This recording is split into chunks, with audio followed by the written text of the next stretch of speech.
This is my first time to be with you all since the Astros won the World Series, and so you knew that had to come up from the pulpit at some point.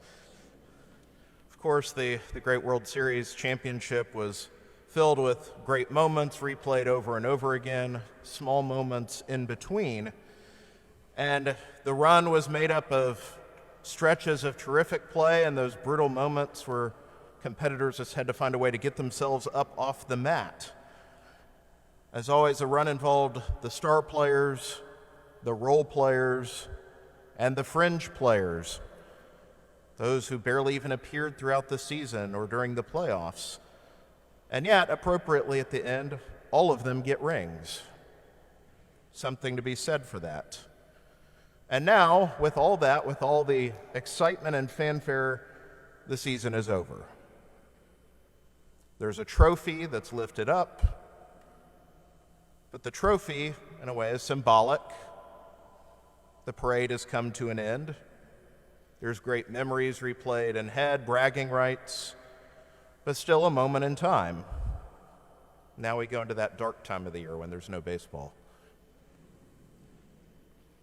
There's a trophy, the great moment that was sought, but is now past. So, what does all of this have to do with today's readings, other than me just liking to talk about baseball? Like the season, the liturgical year is ending. This is the penultimate week or weekend of the year. And we've been called throughout this month to contemplate the end things, the fact that all things will come to an end. The month started with the celebration of All Saints and All Souls, those days in which we contemplated the church beyond our obvious ability to apprehend, the church triumphant in heaven, the church suffering in purgatory, the church militant, those of us still striving here on earth. But as we have been called and are continued to be called throughout the end of this year to contemplate these end things, it's not just something of passing interest, of speculative interest, but we're called to ask ourselves, are we living in accordance with this reality? That things don't just indefinitely go on this way, that this is all going somewhere, that there is an end. This culminates in something. And so, as we contemplate these realities and ask these important questions, the readings these last few Sundays get very apocalyptic. Certainly Malachi, the last of the line of prophets in the Old Testament, we hear this reading today from the Second Temple period, right after the return from the Babylonian exile. These words of the day coming blazing like an oven. That doesn't sound pleasant as someone who lives in Houston. Proud and evildoers will be consumed, and those who fear the Lord will be saved by his healing rays or under his wings, depending on the translation, the image used. And so, of course, that kind of apocalyptic prophetic message makes us, well, which category am I in? Am I going into the oven, or am I protected under those wings or by those saving rays? And on top of that, we hear the image that Jesus presents in the gospel. Everyone, of course, the temple being the heart of Jewish life, they're impressed with the temple that has been rebuilt and now is beautiful once again, adorned with all the gems and votive offerings. And he speaks of it being thrown down.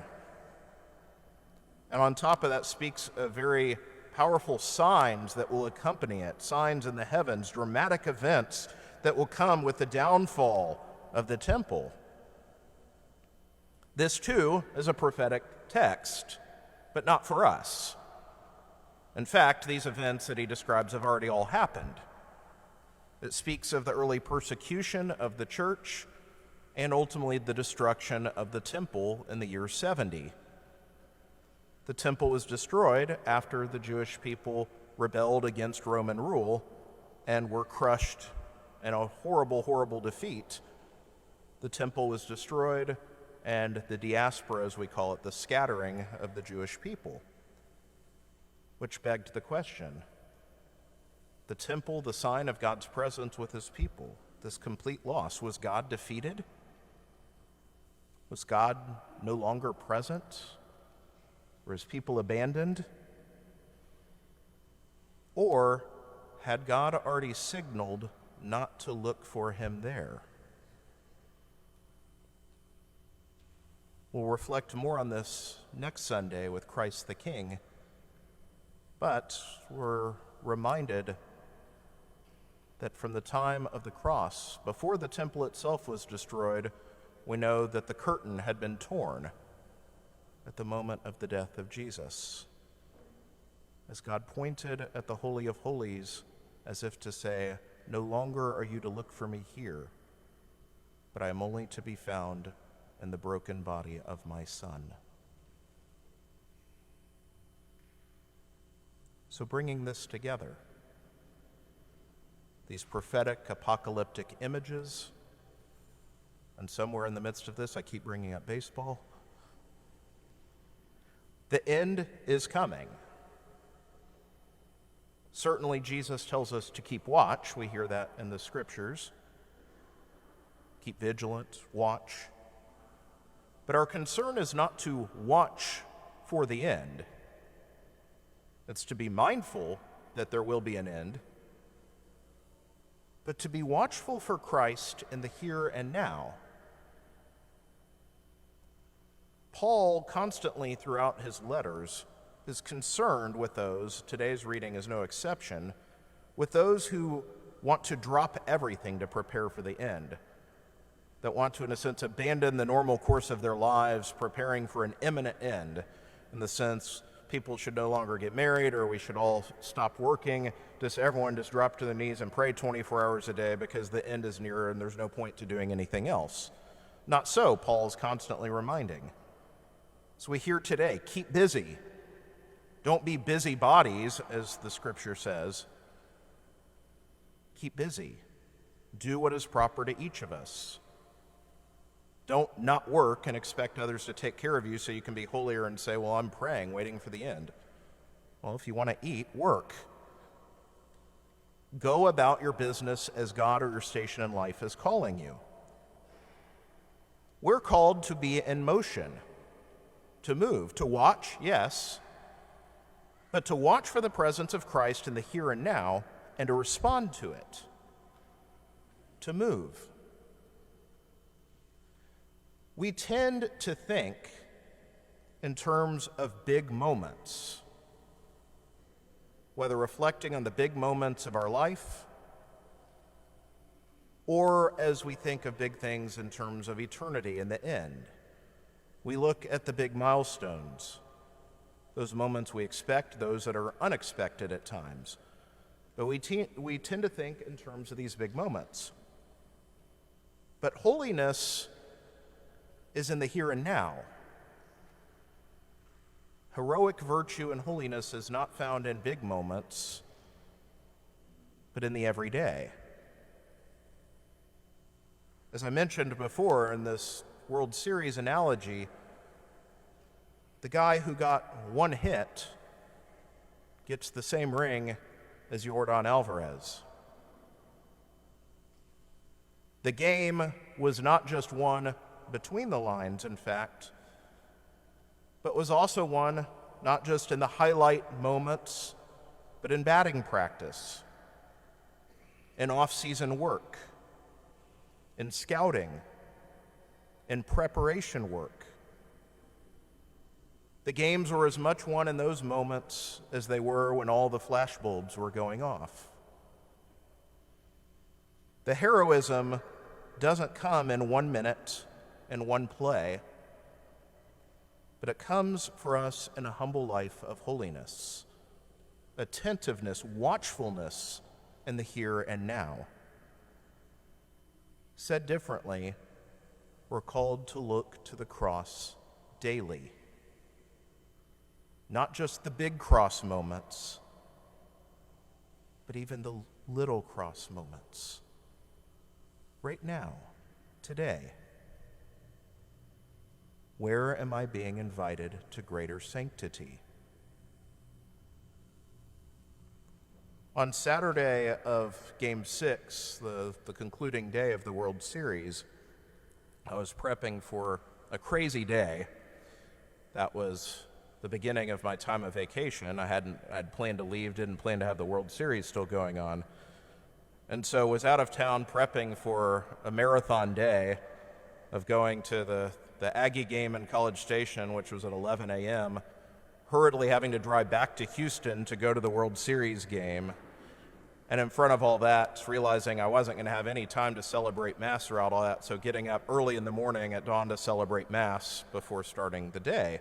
So you can imagine with all that on the slate, day of college football, hurried back trip to Houston, the chance to be at the World Series Game 6, to clinch, all this stuff going on. There was lots of anticipation and energy, a little bit of anxiety. But as I celebrated Mass at dawn,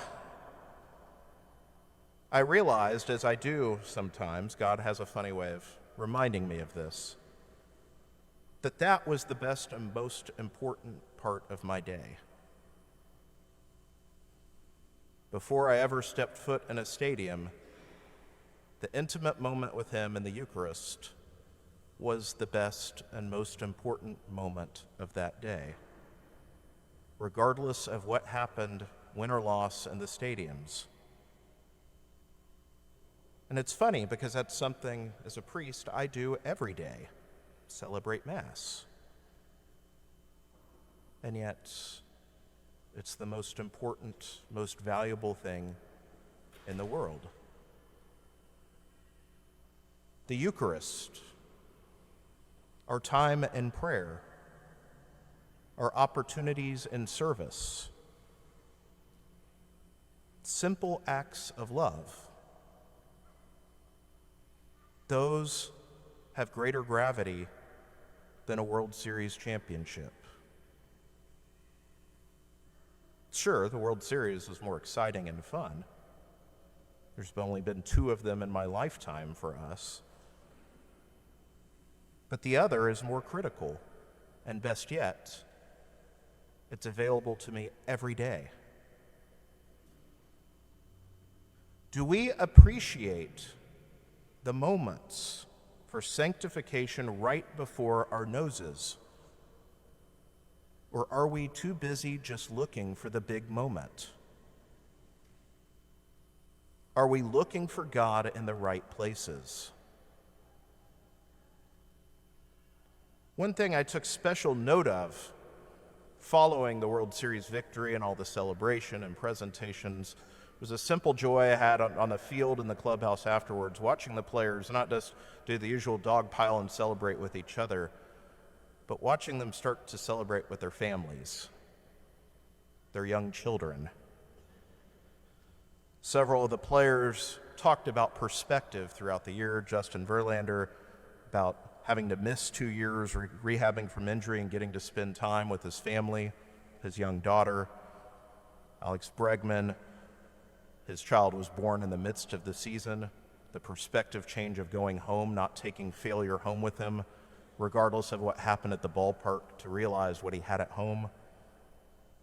And perhaps my favorite one of the whole thing, for as many times as you would see replayed the game, the World Series winning home run by Yordan Alvarez, he went home and social media captured the image of him laying on the living room floor building a princess castle with his little girl. And I wondered, which moment was more precious to him? The home run or that moment laying on the rug with his little girl? Our path is winding and broken because we're not home yet. We are pilgrims in this vale of tears, moving towards our eternal homeland. But as we look to the end, and we are called to look to the end, are we too busy looking for milestones and landmarks, or even towards the end of the journey? Are we too busy looking for Christ and clouds, storms, earthquakes, meteors? Are we missing Christ right before our face? Life is full of big moments, expected and unexpected. But the biggest day of all is today. Not yesterday, not tomorrow. God is present here and now. As a kid, I at least speak for most little boys, I won't speak for the women in the house, that you dream of being the hero, playing in the backyard, dream of hitting the World Series winning home run, catching the touchdown, being your favorite superhero to sweep in and save the day. But what if that isn't the hero God is calling me to be? The church celebrates the red martyrs, those who heroically shed their blood, but it also celebrates all of the white martyrs who died to themselves for radical holiness. What is God calling me to be? How is God calling me to be heroic, calling me to be holy today? Will we recognize the here and now as the most important moment of our lives? Will we be heroic today? As Jesus says, by your perseverance, you will secure your lives.